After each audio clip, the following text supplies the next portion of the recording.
Breaking news చూస్తున్నాం. కృష్ణా జలాల విషయంలో ఆంధ్రప్రదేశ్తో నెలకొన్న వివాదంపై తెలంగాణ ప్రభుత్వం సీరియస్ గా దృష్టి సారించింది.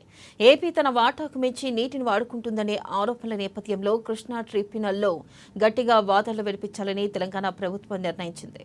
ఈ మేరకు సుప్రీంకోర్టు సీనియర్ న్యాయవాది వైద్యనాథన్తో భారీ నీటిపారుదల శాఖ మంత్రి ఉత్తమ్ కుమార్ రెడ్డి స్వయంగా చర్చలు జరిపారు.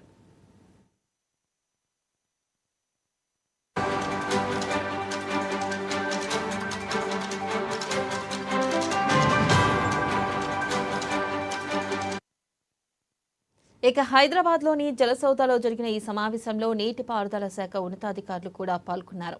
ఏప్రిల్ 15, 16, 17 తేదీల్లో సుప్రీంకోర్టులో జరగనున్న విచారణలో తెలంగాణ తన వాదనను బలంగా వినిపించేందుకు వ్యూహాలు రచిస్తుంది.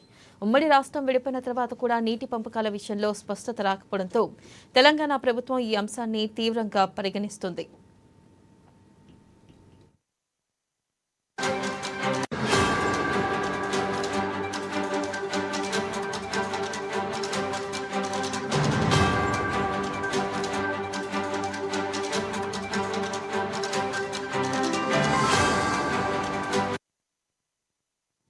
బ్రేకింగ్ న్యూస్ చూస్తున్నా. కృష్ణా జలాల విషయంలో ఆంధ్రప్రదేశ్తో నెలకొన్న వివాదంపై తెలంగాణ ప్రభుత్వం సీరియస్ గా దృష్టి సారించింది.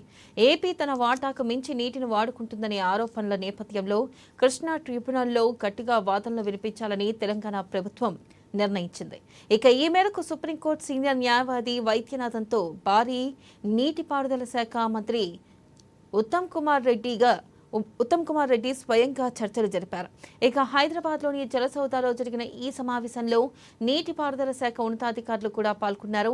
ఏప్రిల్ 15, 16, 17 తేదీల్లో సుప్రీంకోర్టులో జరగనున్న విచారణలో తెలంగాణ తన వాదనను బలంగా వినిపించేందుకు వ్యూహాలు రచిస్తోంది.